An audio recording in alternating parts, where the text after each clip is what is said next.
and they're up. There's a spill. Spicy Time took a spill.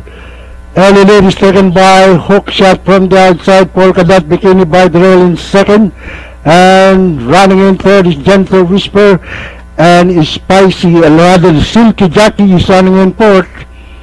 And at the far turn, it's Hook Shot on the outside, and by the race Polka Dot Bikini. It's Hook Shot on the outside by half a length, followed by Polka Dot Bikini by the rail in second, and running in third by 4.5 lengths. It's Gentle Whisper, and on the outside is Silky Jackie. At the top of the stretch is still the favorite Hook Shot, leading the field by a length and a half, followed by Polka Dot Bikini.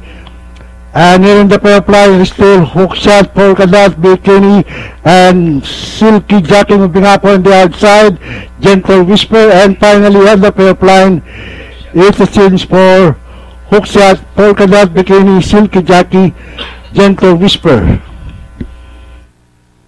Okay, 5-4-1-3 ang ating unofficial order of arrival. Meron po tayong incident sa largaan. Unseat po si Boji Henson on top of Spicy Time.